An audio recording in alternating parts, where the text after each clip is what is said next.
ಸಾಕಷ್ಟು ಜನ ನಿಮ್ಮ ಜೀವನದಲ್ಲಿ ಕನ್ಫ್ಯೂಷನ್ನಲ್ಲಿದ್ದೀರಾ. ಕೆಲಸದ ವಿಷಯವಲ್ಲಾಗಿರಬಹುದು ಅಥವಾ ರಿಲೇಷನ್ಶಿಪ್ ವಿಷಯದಲ್ಲಾಗಿರಬಹುದು. ಈ ಕನ್ಫ್ಯೂಷನಲ್ಲಿ ನೀವಿದ್ದೀರಾ ಅಂದರೆ ಈ ರೀಡಿಂಗ್ ನಿಮಗಾಗಿರುತ್ತೆ. ಬನ್ನಿ ನೋಡೋಣ ಕ್ರಿಸ್ಟಲ್ ಬಾಲ್ ಮೂಲಕ ನಿಮ್ಗೇನು ಗೈಡೆನ್ಸ್ ಇದೆ ಇವತ್ತು ಅಂತ. ನೀವೆಲ್ಲರೂ ಈ ಕ್ಷಣ ನಿಮ್ಮ ಕನ್ಫ್ಯೂಷನ್ ಏನಿದೆ, ನಿಮ್ಮ ಪಾರ್ಟ್ನರ್ ರಿಲೇಟೆಡ್ ರಿಲೇಷನ್ಶಿಪ್ದಾಗಿದ್ದರೆ ರಿಲೇಷನ್ಶಿಪ್ ಅಂತ ಬರೀರಿ, ಕೆರಿಯರ್ ಆಗಿದೆ ಕೆರಿಯರ್ ಅಂತ ಕಮೆಂಟ್ ಮಾಡಿ. ನಿಮ್ಮ ಎನರ್ಜೀಸ್ನ ನನ್ನ ಜೊತೆ ಕನೆಕ್ಟ್ ಮಾಡ್ಕೊಳ್ಳಿ. ನಿಮಗೆ ರೀಡಿಂಗ್ ಇನ್ನೂ ಚೆನ್ನಾಗಿ ರೆಸೊನೇಟ್ ಆಗ್ತಾ ಹೋಗುತ್ತೆ. ನನಗೆ ಕಾಣಿಸ್ತಾ ಇರೋದು ಸಾಕಷ್ಟು ಜನ ತುಂಬ ಒತ್ತಡ ತೊಗೋತಾ ಇದ್ದೀರಾ ಕೆಲಸ ಅಥವಾ ಓದಿನ ವಿಷಯದಲ್ಲಿ. ನಿಮ್ಮದಲ್ಲದೆ ಇರೋವಂಥ ಬೇರೆ ಎಕ್ಸ್ಟ್ರಾ ಕೆಲಸಗಳನ್ನ ನಿಮ್ಮ ಮೇಲೆ ಹಾಕೋತಿದ್ದೀರಾ. ಬೇರೆ ಯಾರಿಗೂ ಏನೋ ಹೆಲ್ಪ್ ಮಾಡೋಕ್ಕೆ ಹೋಗೋದಿರಬಹುದು. ಒಂಥರ ನಿಮ್ಮದಲ್ಲದೆ ಇರೋ ಎಕ್ಸ್ಟ್ರಾ ಕೆಲಸಗಳನ್ನ ತೊಗೊಂಡು ನೀವು ಸ್ಟ್ರೆಸ್ ಮಾಡ್ಕೋತಿದ್ದೀರಾ. ಅದರ ಅವಶ್ಯಕತೆ ಇಲ್ಲ. ನೀವು ಅದರಿಂದ ಏನಾದ್ರು ನಿಮ್ಗೆ ಹೆಲ್ಪ್ ಆಗುತ್ತೆ ಅಂತ ನೀವು ಅಂದ್ಕೊಳ್ತಾ ಇದ್ದರೆ ಖಂಡಿತ ಇಲ್ಲ. ನಿಮ್ದನ್ನ ಮೇಲೆ ಅಷ್ಟೇ ನೀವು ಫೋಕಸ್ ಮಾಡಿ. ಬಿಕಾಸ್ ಇಲ್ಲಿ ತುಂಬ ಚೆನ್ನಾಗಿ ಕಾಣ್ತಾ ಇದೆ, ರೈನ್ಬೋಸ್ ಕಾಣಿಸ್ತಾ ಇದೆ ನನಗೆ ಇಲ್ಲಿ. ಸೊ ನಿಮಗೆ ಇಲ್ಲಿ ಬ್ರೈಟ್ ಫ್ಯೂಚರ್ ಆ್ಯಂಡ್ ತುಂಬ ಪಾಸಿಟಿವ್ ವೈಬ್ಸ್ ಕಾಣಿಸ್ತಾ ಇದೆ ನನಗಿಲ್ಲಿ.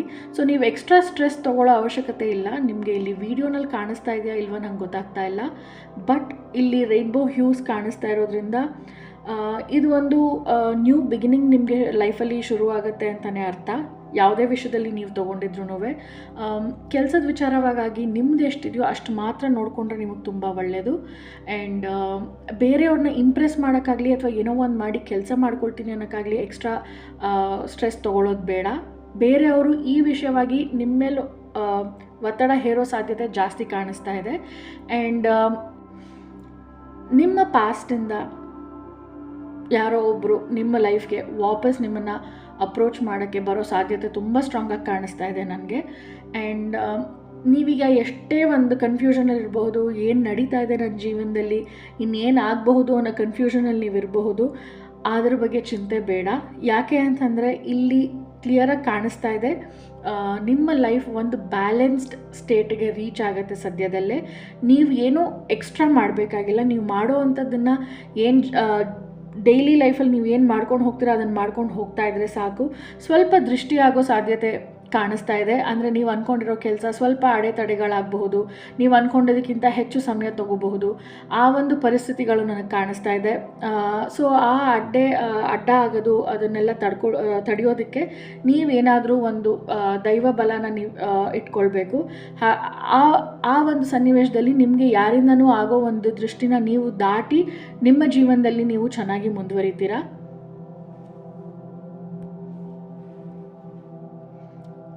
ಇನ್ನೊಂದು ಮುಖ್ಯವಾದ ಸಂಗತಿ ನಾನು ನೋಡ್ತಾ ಇರೋದು ಏನಂದರೆ, ನಿಮ್ಮ ಜೀವನದಲ್ಲಿ ತಾಯಿ ಅಥವಾ ತಾಯಿ ಸ್ಥಾನದಲ್ಲಿರೋರು, ಅಜ್ಜಿ ಅಥವಾ ಇನ್ಯಾರು ಆಗಲಿ, ದೊಡ್ಡಮ್ಮ ಚಿಕ್ಕಮ್ಮ ಆಂಟಿ, ಯಾರಾದರೂ ನೀವು ಯಾರಿಗೆ ಆ ಸ್ಥಾನ ಕೊಟ್ಟಿದ್ದೀರಾ ಅವ್ರ ಜೊತೆ ಸ್ವಲ್ಪ ಸಮಯ ಕಳೆಯೋದ್ರಿಂದ ನಿಮಗೆ ತುಂಬ ಹೆಲ್ಪ್ ಆಗುತ್ತೆ ಅಂತ ಕಾಣಿಸ್ತಾ ಇದೆ. ಅವರಿಂದ ಸಿಗೋ ಗೈಡೆನ್ಸ್ ಅಥವಾ ಅವರಿಂದ ಸಿಗೋ ಆಶೀರ್ವಾದ, ಪ್ರೀತಿ, ಇದು ನಿಮ್ಗೆ ಇವಾಗ ತುಂಬ ಸ್ಟ್ರಾಂಗಾಗಿ ಬೇಕಾಗಿದೆ. ಆ್ಯಂಡ್ ಇದರಿಂದ ನಿಮಗೆ ಒಂದು ಏನೋ ದಾರಿ ಓಪನ್ ಅಪ್ ಆಗುತ್ತೆ. ಇಲ್ಲ ಅಂತಂದರೆ ನಿಮ್ಗೆ ಏನೋ ಒಂದು ಸಮಾಧಾನ ಸಿಗುತ್ತೆ. ಅವ್ರ ಜೊತೆಗೆ ಇದ್ದಿದ್ದು ಖುಷಿ ನಿಮಗೆ ಇವಾಗ ಅದೊಂದು ಸಮಯ ಅಂತ ಕಾಣಿಸ್ತಾ ಇದೆ. ತಾಯಿ ಜೊತೆ ಅಥವಾ ತಾಯಿಯಂತೆ ನೀವು ಸ್ಥಾನ ಕೊಟ್ಟಿರೋ ಯಾವುದೇ ಒಂದು ವ್ಯಕ್ತಿ ಯಾರಾದರೂ ಆಗಿದ್ರೆ ನಿಮ್ಮ ಜೀವನದಲ್ಲಿ ಅವ್ರ ಜೊತೆ ಸಮಯ ಕಳೆಯೋದು ಈಗ ತುಂಬ ಮುಖ್ಯವಾಗಿ ಕಾಣಿಸ್ತಾ ಇದೆ. ಆ್ಯಂಡ್ ಕೆಲವರಿಗೆ ಟ್ರಾವೆಲಿಂಗ್ ಕಾಣಿಸ್ತಾ ಇದೆ ನನಗೆ. ಶಾರ್ಟ್ ಟರ್ಮ್ ಟ್ರಾವೆಲಿಂಗ್ ಅಂತೂ ಖಂಡಿತ ಇದೆ. ಒಂದು ವಾರದ ಮಟ್ಟಿಗಾದರೂ ಎಲ್ಲಿಗಾರು ಹೋಗಿ ಬರೋ ಸಾಧ್ಯತೆ ಇದೆ, ಅಥವಾ ಕೆಲಸದ ಮೇಲೆ ಎಲ್ಲಿಗಾರು ಹೋಗಿ ಬರೋ ಸಾಧ್ಯತೆ ಇದೆ. ಇನ್ನು ಕೆಲವರು ಹಸ್ಬೆಂಡ್ ವೈಫ್ ಹೋಗೋ ಸಾಧ್ಯತೆಯೂ ಕಾಣಿಸ್ತಾ ಇದೆ. ಸೊ ಟ್ರಾವೆಲಿಂಗ್ ಅನ್ನೋದು ತುಂಬ ಸ್ಟ್ರಾಂಗ್ ಆಗಿ ಇದೆ ಇಲ್ಲಿ ನನಗೆ.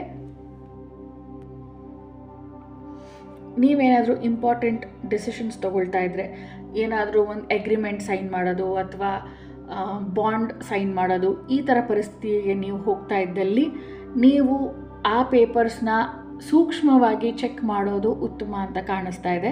ಯಾಕೆ ಅಂತಂದರೆ ಸಣ್ಣ ಪುಟ್ಟ ಕ್ಲಾಸಸ್ ನಿಮಗೆ ಗೊತ್ತಿಲ್ಲದೆ ಮುಂದೆ ಅದೇ ದೊಡ್ಡದಾಗಿ ಕಾಣಿಸ್ಬಹುದು ಅನ್ನೋ ಒಂದು ಪರಿಸ್ಥಿತಿ ಕಾಣಿಸ್ತಾ ಇದೆ. ಆ್ಯಂಡ್ ಕೆಲವು ಜನ ನಿಮ್ಮನ್ನು ಬೆನ್ನ ಹಿಂದೆಯಿಂದ ನಿಮ್ಮ ಮುಂದೆ ಎಷ್ಟು ಚೆನ್ನಾಗಿರ್ತಾರೋ ಬೆನ್ನ ಹಿಂದೆಯಿಂದ ಡಿಫ್ರೆಂಟಾಗಿ ನಿಮ್ಮ ಬಗ್ಗೆ ಯೋಚನೆ ಮಾಡ್ತಾರೆ. ಅದು ಕೆಲವು ಮಟ್ಟಿಗೆ ನಿಮಗೆ ತಿಳಿಯೋಕ್ಕೂ ಸಾಧ್ಯತೆ ಕಾಣಿಸ್ತಾ ಇದೆ ನನಗೆ. ನಿಮ್ಮ ತನಕ ಅದು ಸುದ್ದಿ ತಲುಪತ್ತೆ.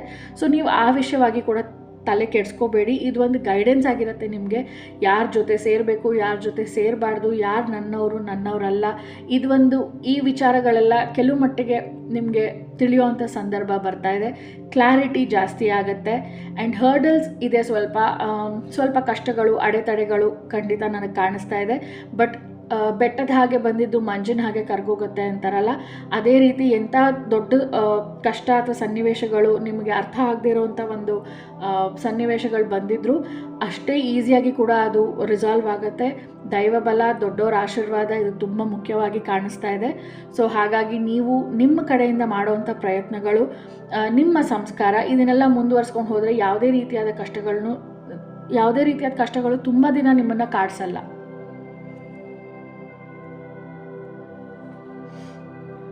ಕೆಲವರು ಯಾವುದಾದ್ರೂ ಔಷಧಿಗಳನ್ನ ನೋಡಬೇಕು ಅಥವಾ ಪಥ್ಯ ಬದಲಾಯಿಸಬೇಕು ಅನ್ನೋ ಯೋಚನೆಯಲ್ಲಿ ಇದ್ದವರಿಗೆ, ಅಥವಾ ನಿಮ್ಮ ಮನೆಯಲ್ಲಿ ಯಾರು ಆ ರೀತಿ ಯೋಚನೆ ಮಾಡ್ತಾ ಇದ್ದರೆ, ನನಗೆ ಕಾಣಿಸ್ತಾ ಇರೋದು ನೀವು ಜಾಸ್ತಿ ಆಯುರ್ವೇದಿಕ್ ಅಥವಾ ಹಸಿರು ಸೊಪ್ಪು, ಹಸಿರು ತರಕಾರಿಗಳು ಇದು ತುಂಬ ಉತ್ತಮವಾಗಿ ವರ್ಕ್ ಆಗೋ ರೀತಿಯಲ್ಲಿ ಕಾಣಿಸ್ತಾ ಇದೆ.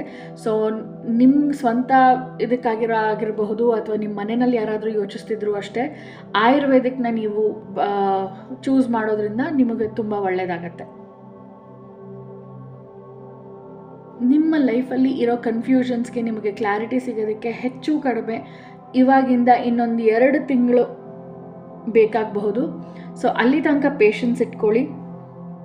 ನಿಧಾನವಾಗಿ ಎಲ್ಲನೂ ಯೋಚನೆ ಮಾಡಿ 10 ಸರ್ತಿ ಯೋಚನೆ ಮಾಡಿ ಮುಂದುವರಿರಿ.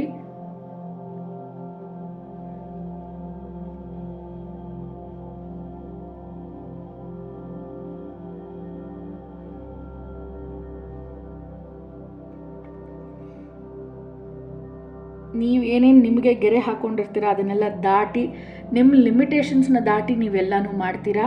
ಆ ಸಾಮರ್ಥ್ಯ ನಿಮಗಿದೆ. ಯಾವುದೇ ಬೌಂಡ್ರೀಸ್ ನಿಮಗೆ ಬೇಡ. ಇನ್ನು ಎಲ್ಲ ಬಿಟ್ಟು ಧೈರ್ಯವಾಗಿ ಮುನ್ನುಗ್ಗುವಂಥ ಸಮಯ ಇವಾಗ ನಿಮಗೆ ಬಂದಿರೋದು. ರಿಲೇಷನ್ಶಿಪ್ಪಲ್ಲಾಗಿರಲಿ, ಕೆಲಸದ ವಿಷಯದಲ್ಲಾಗಿರಲಿ.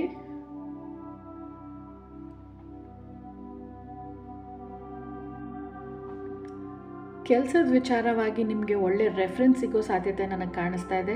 ನಿಮ್ಮಲ್ಲಿ ಯಾರು ಕೆಲಸಕ್ಕೆ ಟ್ರೈ ಮಾಡ್ತಾ ಇದ್ದರೆ, ಗೊತ್ತಿರೋರ ಮೂಲಕ ನೀವು ಮುಂದುವರೆದ್ರೆ ನಿಮಗೆ ತುಂಬ ಸಹಾಯಕಾರಿಯಾಗಿ ಕಾಣಿಸ್ತಾ ಇದೆ ನನಗೆ. ನಿಮಗೆ ಗೊತ್ತಿರೋರ ಮೂಲಕ ಅವ್ರ ಫ್ರೆಂಡ್ಸ್ನ ಫ್ರೆಂಡ್ಸು ಈ ಥರ ವರ್ಡ್ ಆಫ್ ಮೌತ್ ಅಂತಾರಲ್ಲ, ಆ ಥರ ಒಬ್ಬರಿಂದ ಒಬ್ರಿಗೆ ಹೋಗಿ ತಲುಪಿ ಅಲ್ಲಿಂದ ನಿಮಗೆ ಎಲ್ಲಿಂದನೋ ಒಬ್ಬರಿಂದ ಸಹಾಯ ಆಗೋ ರೀತಿ ಕಾಣಿಸ್ತಾ ಇದೆ. ಮತ್ತು ಆರೋಗ್ಯದ ವಿಷಯ ಬಂದಾಗ ಕೆಲವರಿಗೆ ಸ್ಟ್ರಿಕ್ಟಾಗಿ ಕೋಲ್ಡ್ ಪದಾರ್ಥಗಳನ್ನ ಅವಾಯ್ಡ್ ಮಾಡಬೇಕು ಅನ್ನೋದು ಕಾಣಿಸ್ತಾ ಇದೆ. ಶಕೆ ಶುರು ಆಯಿತು ಅಂತ ಹೇಳಿ ತಣ್ಣಗೆ ತೊಗೊಳ್ಲಿಕ್ಕೆ ಹೋಗಬೇಡಿ. ಕೆಲವರಿಗೆ ಅದು ಸಿಕ್ಕಾಪಟ್ಟೆ ಎತ್ತು ಹಾಕೋ ಥರ ನನಗೆ ಕಾಣಿಸ್ತಾ ಇದೆ. ನೀವು ಅಂದ್ಕೊಳ್ಳೋಷ್ಟು ಕಷ್ಟಗಳೇನಿಲ್ಲ ಲೈಫಲ್ಲಿ ಮುಂದೆ ಸಹಿತ. ಇದೆಲ್ಲ ಏನಿದೆ ಒಂದು ಕ್ಷಣಿಕ ಅಷ್ಟೇ. ಇವೆಲ್ಲ ಇದರಿಂದೆಲ್ಲ ಬೇಗ ಆಚೆ ಬಂದು ನೀವು ಅಂದ್ಕೊಂಡಿದ್ದ ಒಂದು ಜೀವನನ, ಆ ರೀತಿನ, ಲೈಫ್ ಸ್ಟೈಲ್ ಅಥವಾ ನೀವೇನು ಒಂದು ಲಕ್ಸುರಿ ಅಥವಾ ಒಂದು ಲೈಫ್ ಸ್ಟೈಲ್ ಲೆವೆಲ್ ನೀವು ಏನು ಎಕ್ಸ್ಪೆಕ್ಟ್ ಮಾಡಿರ್ತೀರಾ ಅದಕ್ಕಿಂತ ಸಾಕಷ್ಟು ಚೆನ್ನಾಗಿಯೇ ನೀವು ಬದುಕು ತೋರಿಸ್ತೀರಾ. ಒಂದಾದ್ಮೇಲೆ ಒಂದು ನಿಮಗೆ ಆಪರ್ಚುನಿಟೀಸ್ ಬರ್ತಾ ಹೋಗುತ್ತೆ. ಸೊ ಮೊದಲನೇ ಹೆಜ್ಜೆ ಅಥವಾ ನೆಕ್ಸ್ಟ್ ಇವಾಗ ನೀವು ಯಾವ ಸಿಚುವೇಶನ್ಲಿದ್ದೀರಾ ಅಲ್ಲಿಂದ ಮುಂದಿನ ಹೆಜ್ಜೆ ಇಡೋ ಕಡೆ ಮಾತ್ರ ಗಮನ ಇರಲಿ. ತುಂಬ ಮುಂದಿಂದ ಈಗಲೇ ಯೋಚನೆ ಮಾಡೋಕ್ಕೆ ಹೋಗ್ಬಿಡಿ. ಬಿಕಾಸ್ ಖಂಡಿತ ಚೆನ್ನಾಗಿದೆ ಫ್ಯೂಚರ್ ಪರ್ಸ್ಪೆಕ್ಟಿವಿಂದ.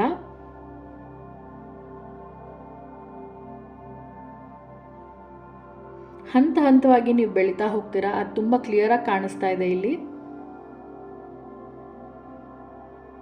ಇವಾಗ ಬಹುಶಃ ನಿಮಗೆ ಸ್ವಲ್ಪ ಆ ರೇನ್ಬೋ ಕಾಣಿಸ್ತಾ ಇರಬಹುದು, ನನಗೆ ಗೊತ್ತಾಗ್ತಾ ಇಲ್ಲ. ಗೊತ್ತಾಗಿದ್ರೆ ಕಮೆಂಟ್ನಲ್ಲಿ ತಿಳಿಸ್ಕೊಡಿ ನನಗೆ. ಸೊ ಇದಾಗಿತ್ತು ಒಂದು ಸಣ್ಣ ಕ್ರಿಸ್ಟಲ್ ಬಾಲ್ ರೀಡಿಂಗ್ ನಿಮ್ಮೆಲ್ರಿಗೋಸ್ಕರ. ನೀವು ಯಾವ ಟಾಪಿಕ್ ಮೇಲೆ ವಿಡಿಯೋನ ನೋಡೋಕ್ಕೆ ಇಷ್ಟಪಡ್ತೀರಾ ಅನ್ನೋದನ್ನು ನಂಗೆ ಕಮೆಂಟ್ಸಲ್ಲಿ ತಿಳಿಸ್ಕೊಡಿ. ಖಂಡಿತ ಅದನ್ನು ಕನ್ಸಿಡರ್ ಮಾಡಿ ಅದ್ರ ಮೇಲೆ ಆ ಟಾಪಿಕ್ ಮೇಲೆ ರೀಡಿಂಗ್ ಮಾಡಿ ಬರ್ತೀನಿ ನಾನು.